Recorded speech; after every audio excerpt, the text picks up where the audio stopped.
right, so on Wednesday, we went through the rise of Rome, the formation of the Roman Republic, and how Rome began to conquer the various surrounding areas, the other Latin kingdoms, and a group of people known as the Etruscans. We then talked about that once they had united all of Italy. I promise I'll come back. Okay. They fought 3 wars known as the Punic Wars against Carthage. You do need to know that the Punic Wars were against Carthage. You need to know there were 3 of them. Okay. And spoiler alert, Rome won them all, and Rome was able to become the dominant power in the area.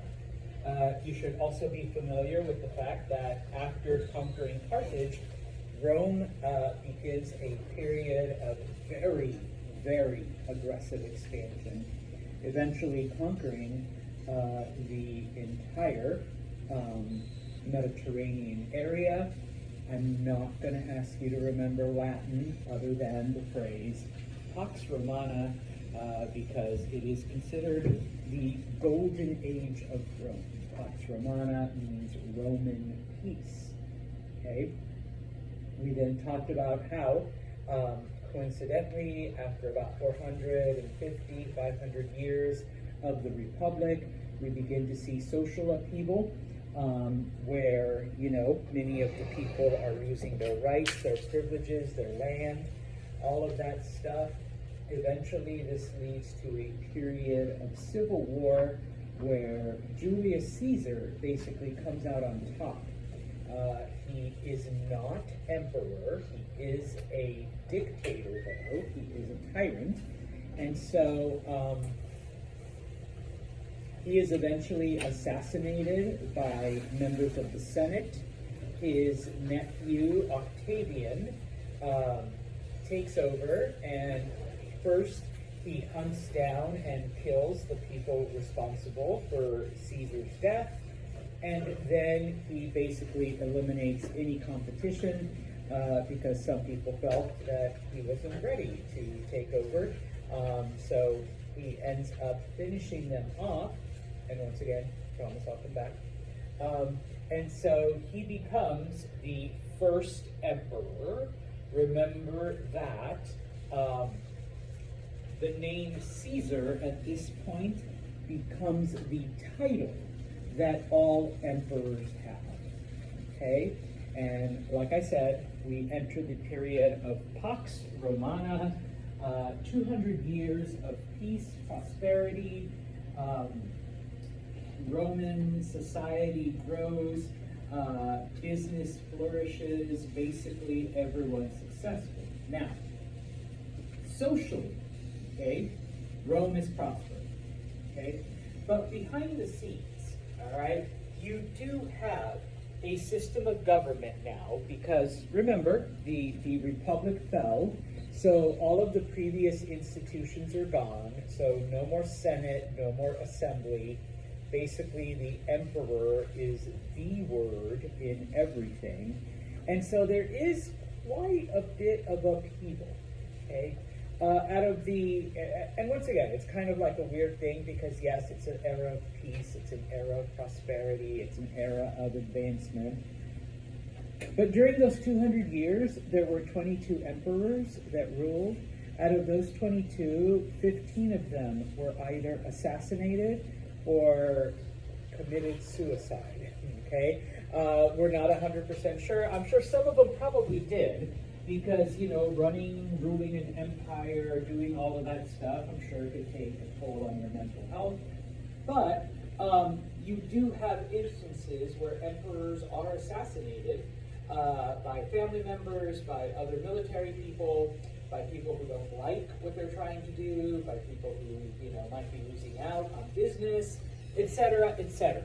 Okay? And so, during this period of 200 years, and some of them, unfortunately, we can't get into it, are just downright crazy, all right? So, they needed to be eliminated.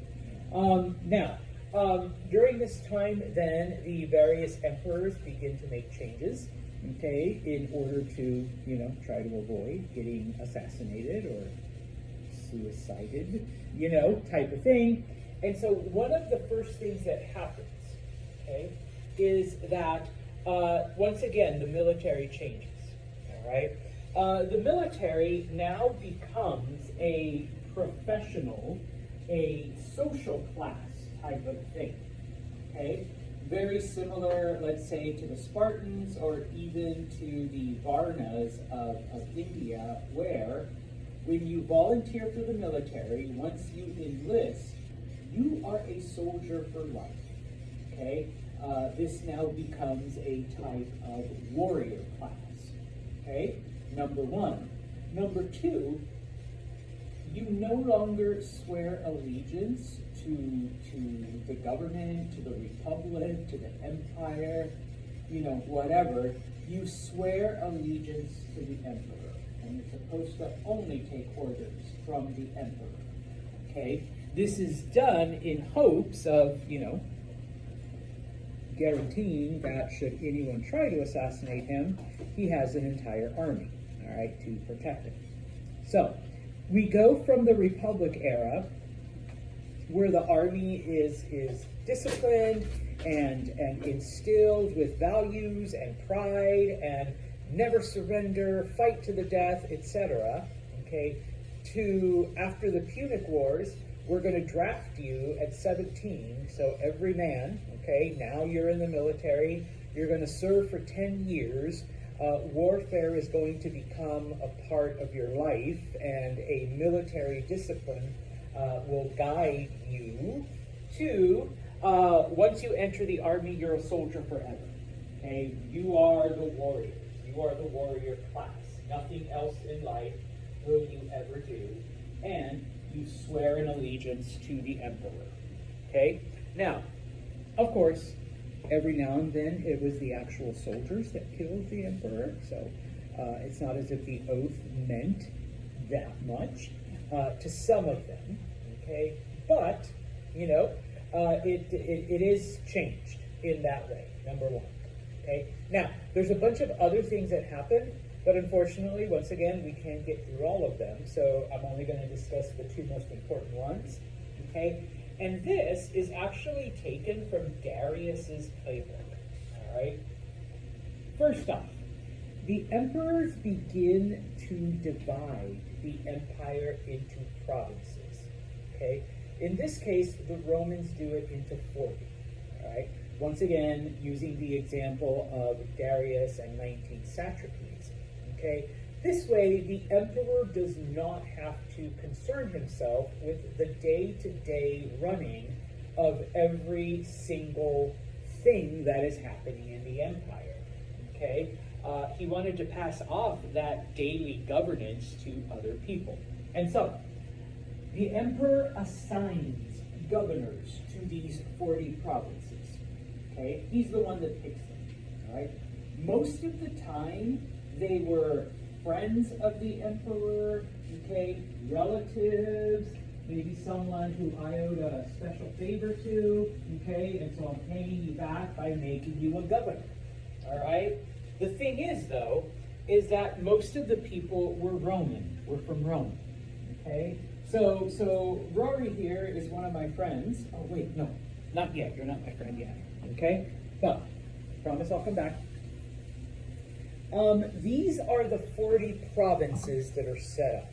And let me do this so we can see all of them, okay?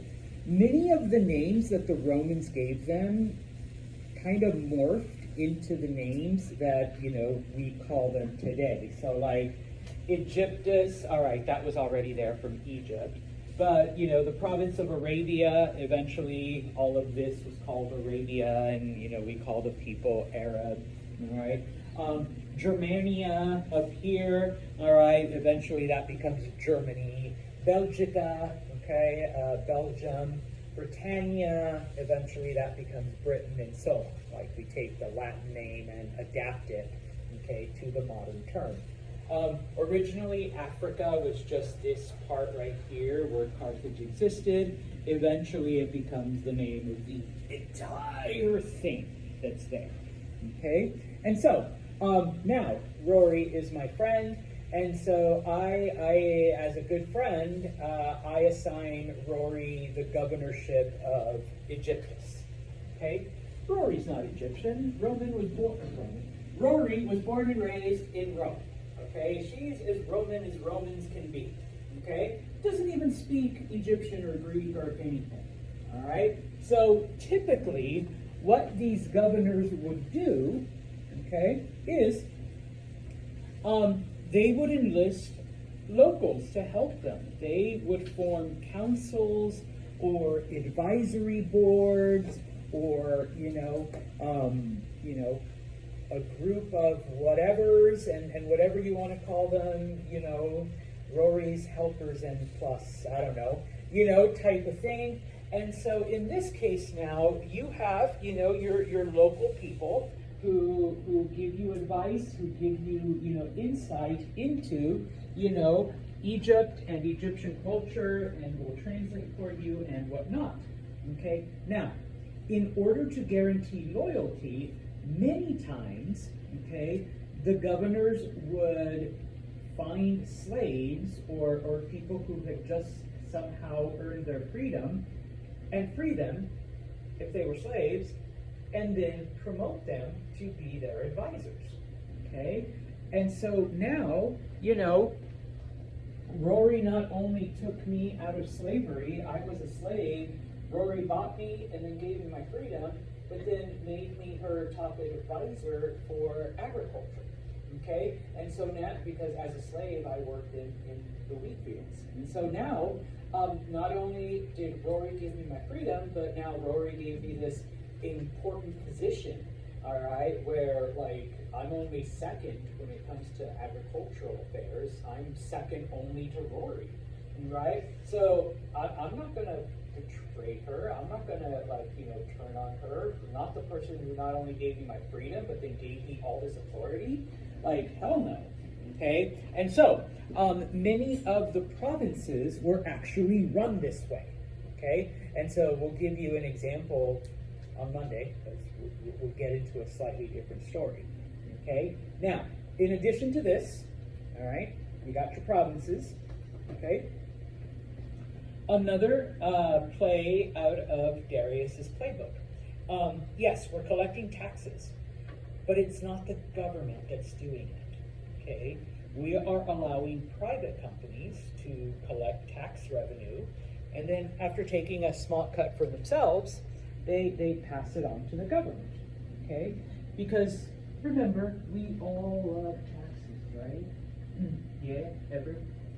I know I love seeing my pay stub, what I should have gotten, and then now Nicole's laughing, and of course what actually ended up in my bank, and I'm like, what the fuck, where did half of it go, yeah, Jenna's like, I love that feeling. I'm like, yes, they took half of my paycheck. Awesome. All right. Rihanna's like, no. I love how they show you, though. It's like, here's what you should have gotten, and here's what we actually gave you.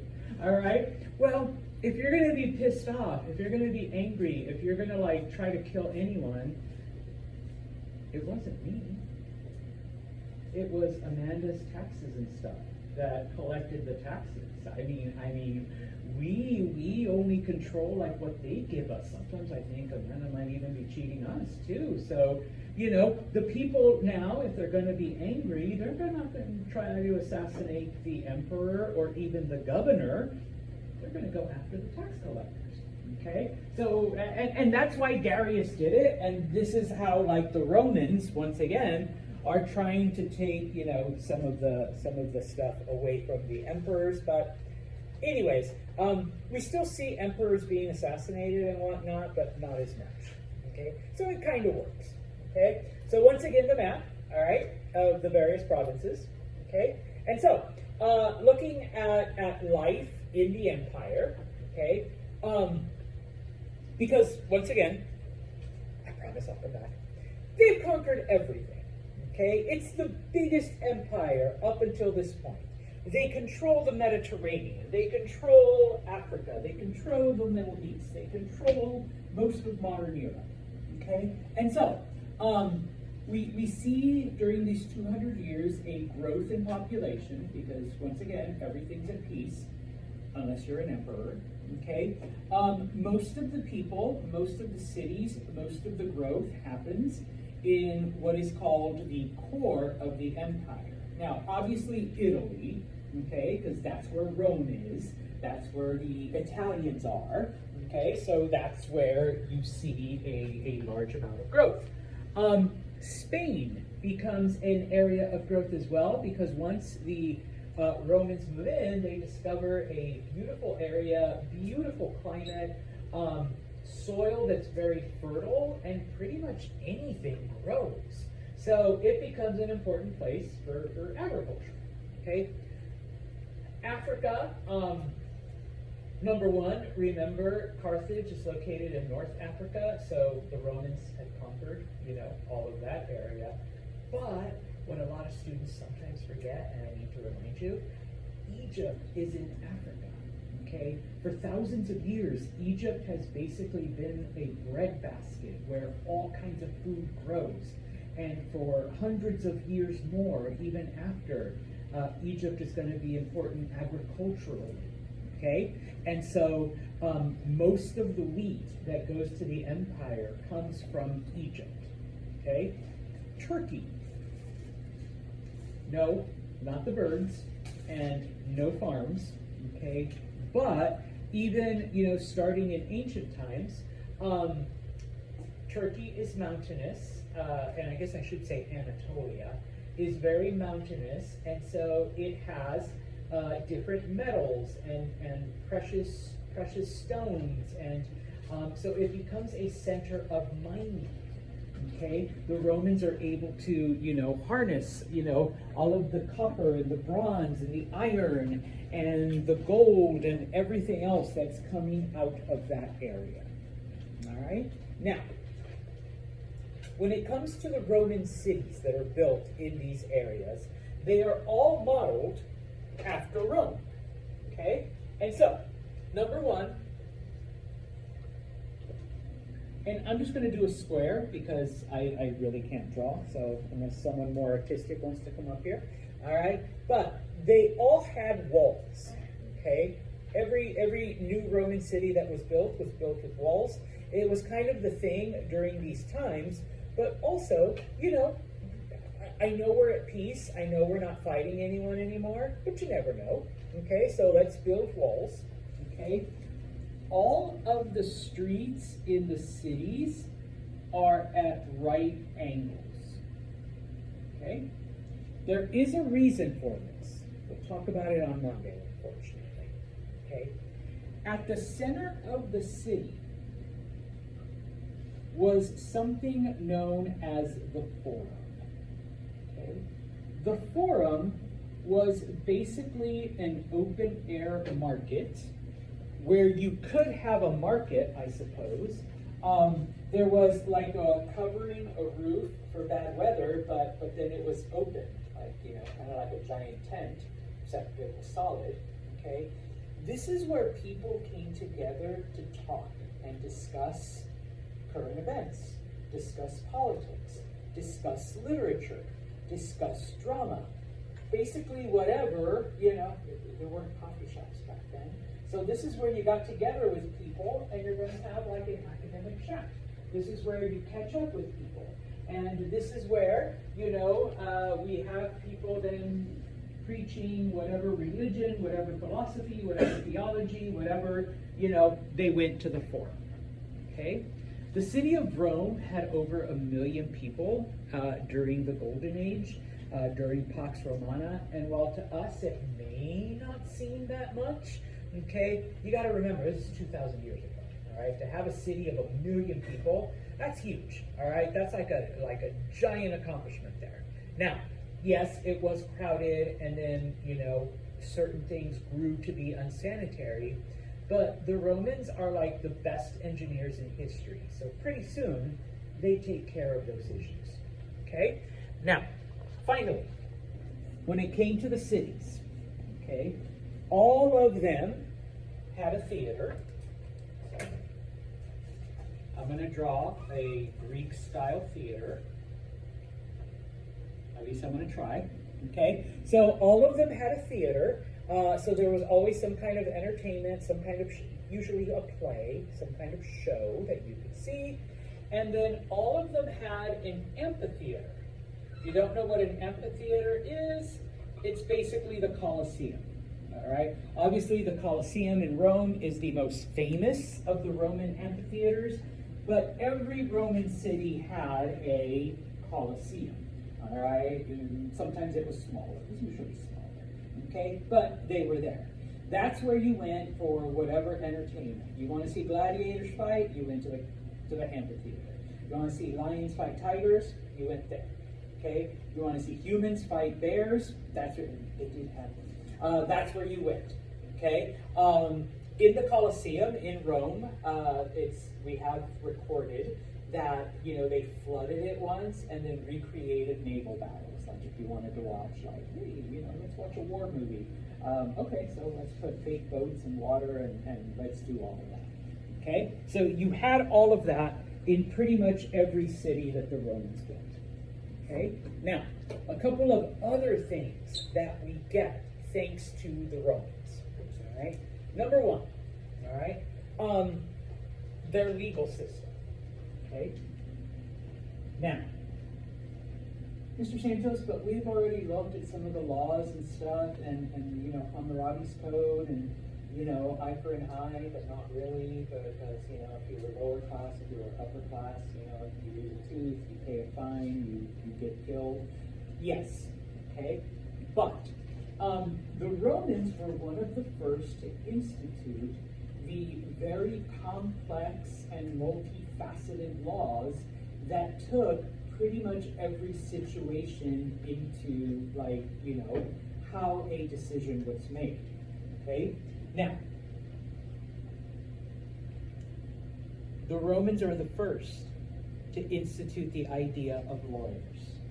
That you have someone to speak for you, okay, to represent you in a court.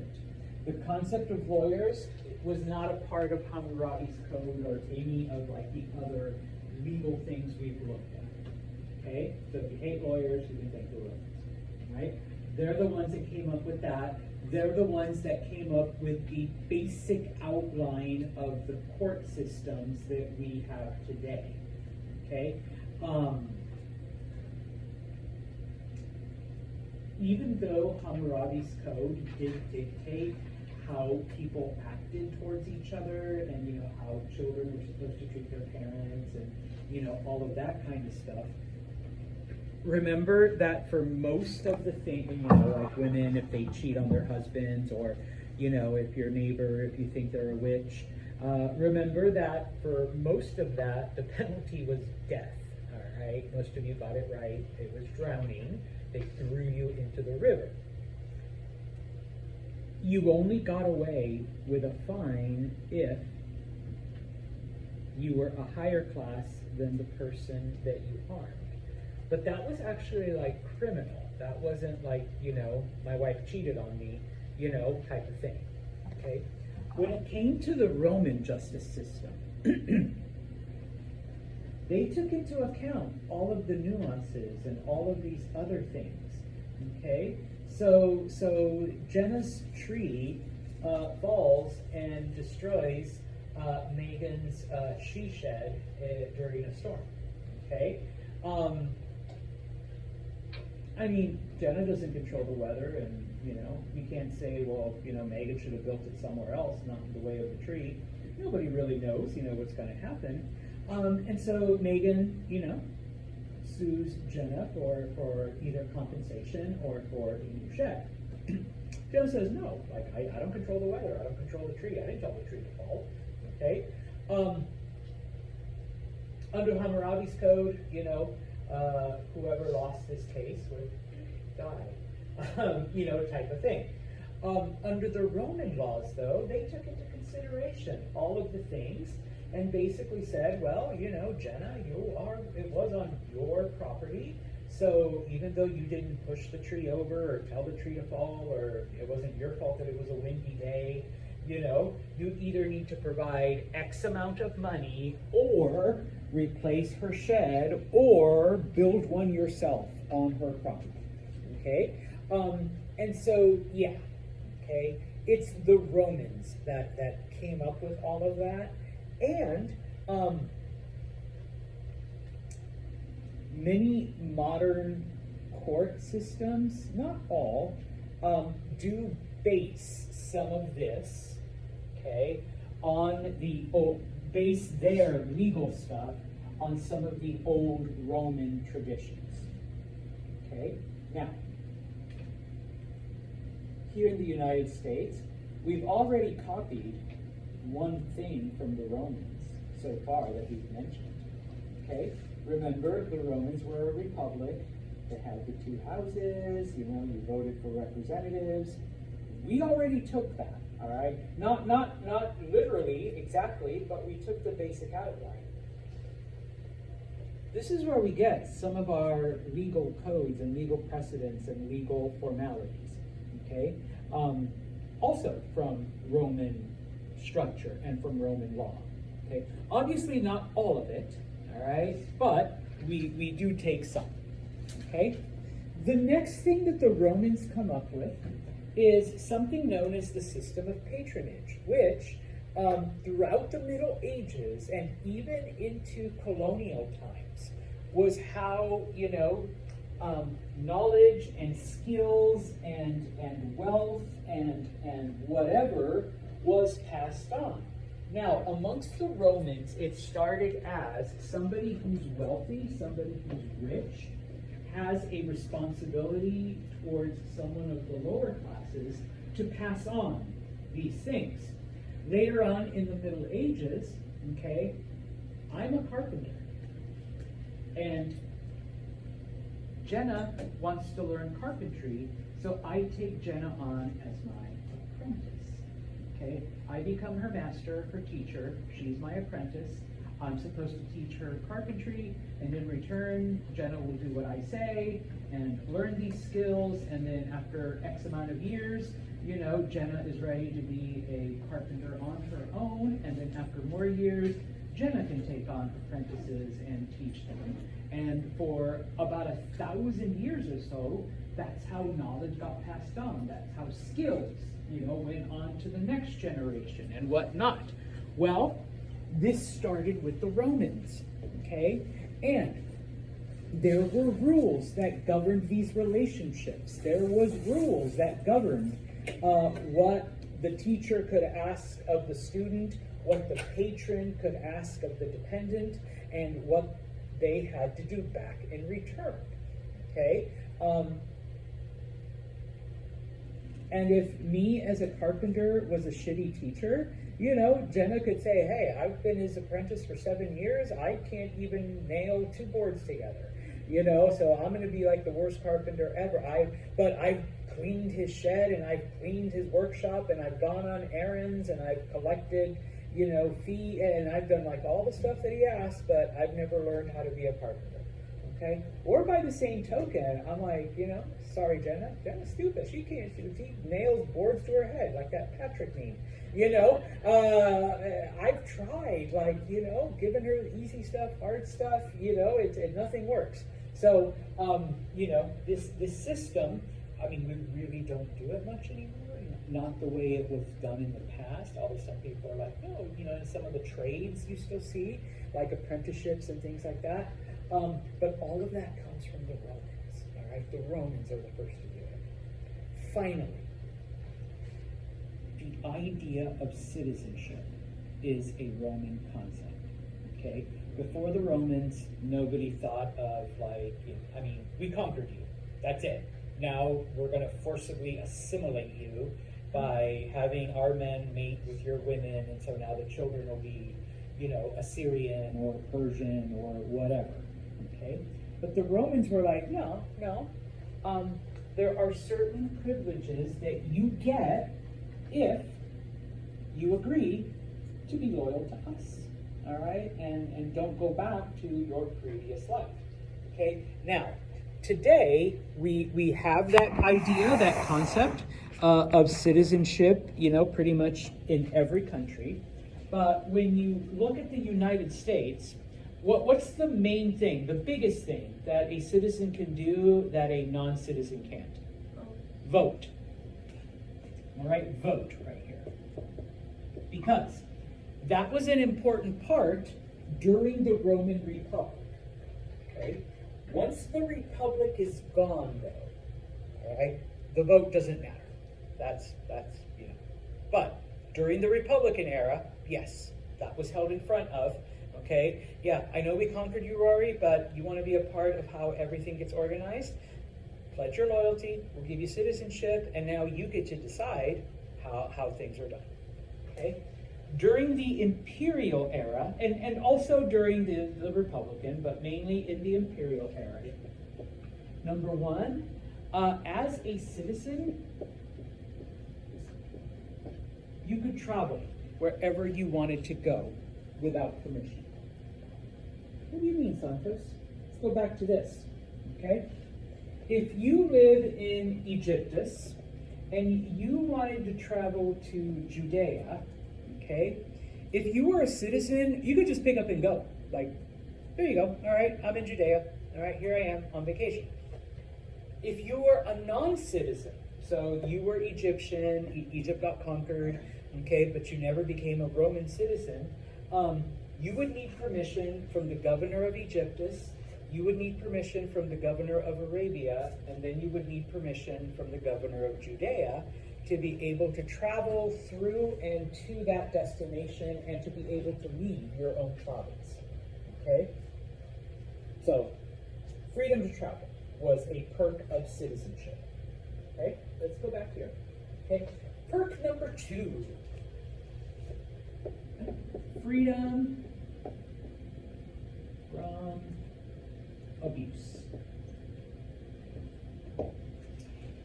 Roman soldiers were not just the army, but they were also the, like, I guess if you want to call it, police force of the time. And if for whatever reason, you know, they thought you were breaking a law or you disrespected something or whatever, they would just, pardon my Latin, beat the shit out of you, okay? Type of thing. As a Roman citizen, you could say, I am a citizen, and they had to stop. Okay, they were not allowed to do that to you. If you were a non-citizen, too bad. They could beat you within an inch of your life. Okay? Now, sometimes students ask, well, you know, I can just say and, you know, like, you know, lie to them. 2,000 years ago, people didn't think that way. Okay? It's kind of hard to explain. But they wouldn't do it. Number one, it was like an honor thing, but number two, you know, they could always look it up because they did have records, and, you know, like if you actually lied about being a citizen, they would just kill you then, all right, type of thing. So it was like, okay, nobody would think about lying just to avoid a beating, all right? But freedom from abuse, okay? And then number 3, the third biggest one, becomes important. And we'll talk about it on Monday also. The right of appeal. If, for whatever reason, you were arrested and taken to court and convicted of something, if you were a non-citizen, too bad. 10 years in prison, you go to prison for 10 years. Boom, that's it, done. Okay? If you were a citizen, though, you could appeal that decision, and it would be taken to another court, okay? And you would be retried, all right? If you wanted to invoke it, you could also appeal directly to the emperor. So, yeah, this was created so that the emperor isn't like dealing, because in many of the ancient kingdoms, it was the king who decided, you know, who lives, who that, you know, judge. This was created so that the emperor wouldn't have to be dealing with shit, you know, all the time. But if it's an appeal, I mean, that's different, okay? So now you can appeal it to the emperor if you think you won't get a fair trial in another court, and the emperor has to hear your case. Now, granted, it might take years before the emperor could hear you because, you know, you're not the only citizen, right? You're not the only citizen who got arrested and got sentenced to, like, 15 years in jail. But you've basically, if the emperor says, you know what, you're right, you're free to go, okay, type of thing, all right? Now, there's a couple other ones. I'm going to do it in a different color, though, because these come up later when the empire is in decline, when the Roman Empire is about to collapse, when everything is going literally to shit, okay? We get new privileges as citizens.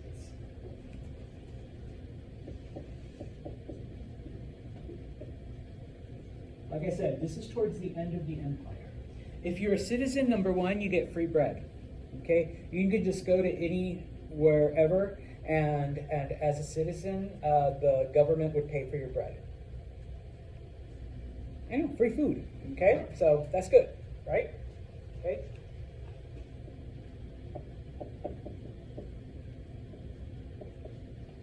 Free oil, all right? Now, I'm not talking about, like, for your car, like, you got to change the oil, or I'm not talking about, like, cooking oil, although it can be used for it.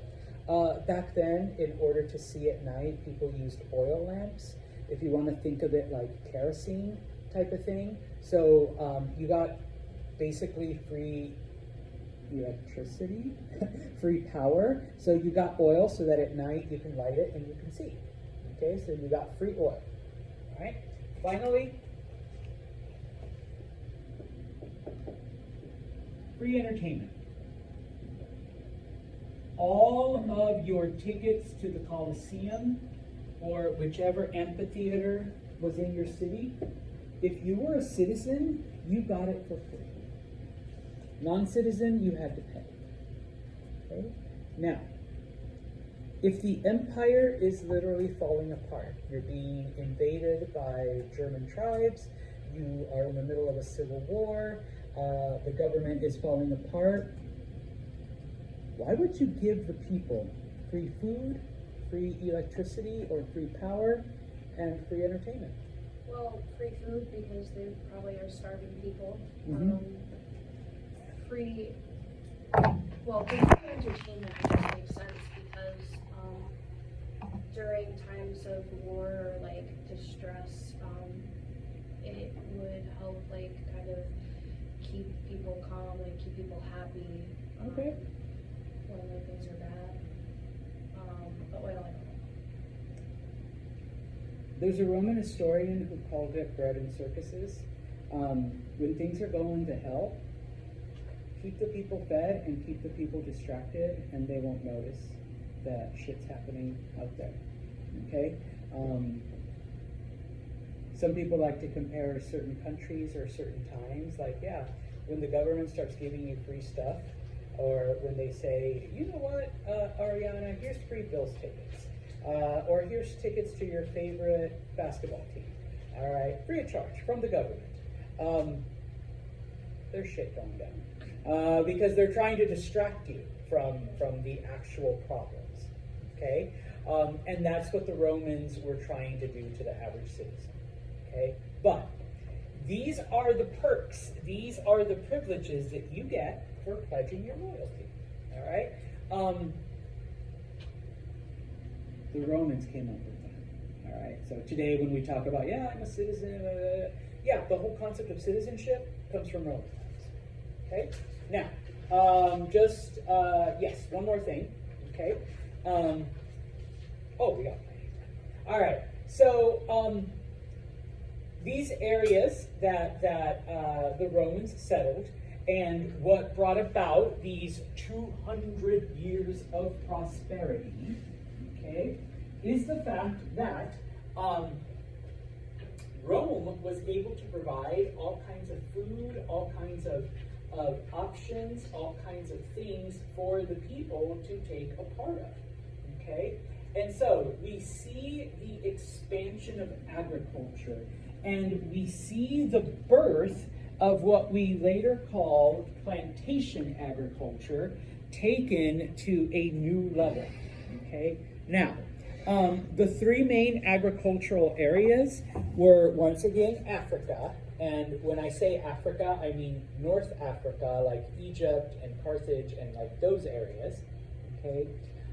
Spain, because they had great weather and great soil and great everything.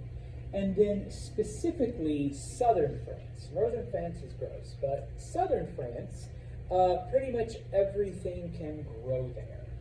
Okay? Like I said, this now becomes the beginning of the idea of plantation agriculture, because throughout history and even into modern times, people become farmers, or people were farmers, not because they really, really loved farming, but because that's how you eat. That's how you don't starve. You grow food. Okay? That's where you get your food from, and if you have any left over, you can sell it and make a little bit of money to buy some of the other things that you need. Okay? When it comes to plantation agriculture, you basically plant just one thing. Okay? And the next bullet there, the three big things that were grown throughout the Roman Empire, this isn't to say that they were the only things that were grown, but these were the three biggest. Wheat, okay, most of the wheat came from Egypt, but you had other places. What do we use wheat for again? Bread, okay. Grapes, okay. What do we need grapes for? Wine, okay. You can also eat the grapes, but mostly wine. And then olives. Someone said olive oil. Yes, okay. That's where some of the oil came from. All right. But also you can eat olives. You can use the oil to cook with. You can you can use the oil to dip your bread in from the wheat and stuff like that. Okay. When it came to animal stuff, cattle and sheep were the two biggest things. Okay. And we already know meat, wool, leather, milk, cheese, creams, all of the products that come from milk. All right? Now, let's say Cy over there decides he's going to have a giant plantation of nothing but grapes.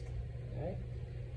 Is he planting grapes because he's just going to sit there and eat grapes all day because he just loves grapes and that's how he's going to like? No. What's he going to do with those grapes? He's going to make wine. Now, is he going to sit there and just drink wine? Well, he might. All right, I don't know about that. Maybe Isaiah wouldn't, or I don't know. Maybe they'd sit and drink wine together. But what is he probably going to do with all that wine after he's done drinking?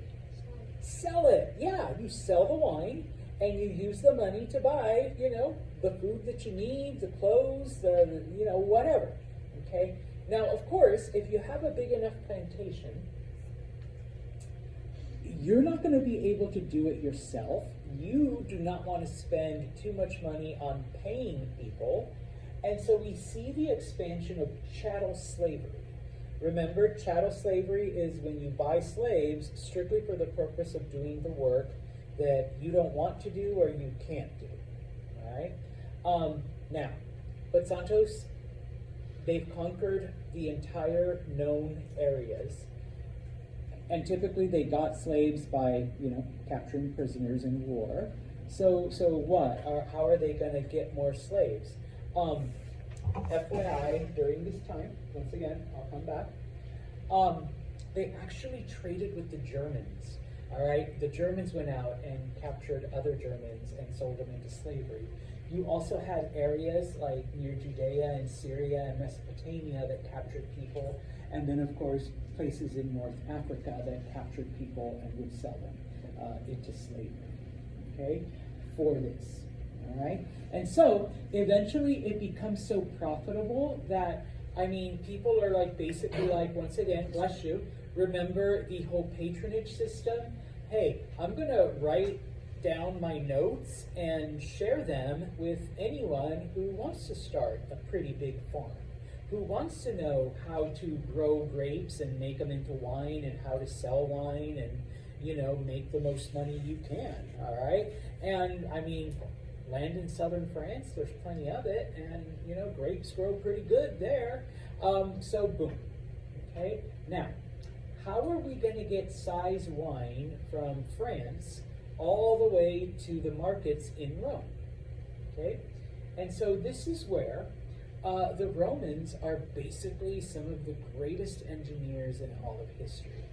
They do take a lot of their ideas from the Greeks and from the Persians, but they're able to expand on them and add to them, okay? The Romans were probably the best road makers, okay, of their time and for 1,000 years afterward. They were the first to use paved roads, okay? The royal road that Darius built wasn't paved. I mean, it was engineered and it was compacted and it was, but the Romans built paved roads. The Romans would mark how many miles you were from certain landmarks and certain points. And the Romans would give you, they called them itineraries, a list of towns along the way. So it wasn't just like the rest stops every 18 miles. You knew where there was going to be a town, a village, a city. So if you needed a place to stay, or if you wanted to sell some of your merchandise, all right, and maybe you didn't want to go all the way to Rome, okay, type of thing. In addition to farming, you also had mining, okay? Most of their stuff came from Anatolia, from Turkey, okay? So all kinds of copper, tin, silver, gold, bronze, iron, right? The Romans were able to get it. Because of the size of the empire, they had the largest coinage system in history up until us, all right? So for the longest time, the Roman system was the best. Everything that you see there, all of those purple lines, are all of the roads that the Romans built, okay? Or the major roads. These are the major highways. This map is from about 100, the year 100 CE, okay? Everything in purple is what the Romans had conquered. Briefly, they had conquered the green area. They lost it around 106. But that was also a part of the Roman Empire. So, yes, you needed roads that went from everywhere into Italy, okay? To finish, all right, and I'll actually show you stuff and talk about this on Monday. But like I said, the Romans are considered the greatest engineers in history. Even though, yes, they did borrow most of their stuff from the Greeks and from the Persians, but the Romans do expand on it. Like I said, number one, they took the idea of roads from the Persians, but the Persians never paved their roads, the Romans did. Okay? So the Romans developed the concept of paved roads, and, okay, they build the roads in such a way that they slant so that when you do have rains or other weather, the water flows away. So you're not marching, you're not, walking through puddles of water. The water is off to the sides, okay? The idea of aqueducts, once again, yes, they get it from the Persians, but while the Persians were able to transport water, 20 and 30 and 40 miles, the Romans expanded on that and were transporting water 100, 200, 300 miles, okay? So they came up with different ideas, and not only that, but they built receptacles. They built pools under the cities so that that's where the water would be stored until it was needed. And they built fountains. So they found a way to push water out. So Rome had running water, okay? I was in the Vatican back in 2009, and there was still a fountain there that had been around since Roman times. It still spit water out. People were filling their water bottles. I took a couple sips. Tasted pretty good, all right, for a 2,000-year-old water system. Nicoy's giving me a strange look. I didn't get sick. So, it's still working, and they still keep it clean, and they still keep it functional, all right? So yeah, okay? I'll talk about the concept of the arch, okay? They took this from the Greeks, but once again, the Romans perfected it, all right? And finally, this is something that the Romans came up with on their own, for the most part. The Romans invented modern concrete, all right? With very little changes, we are still using the basic recipe that the Romans came up with 2,000 years ago to build stuff, okay? So, greatest engineers in history? Yeah, definitely, okay? We will continue with this on Monday.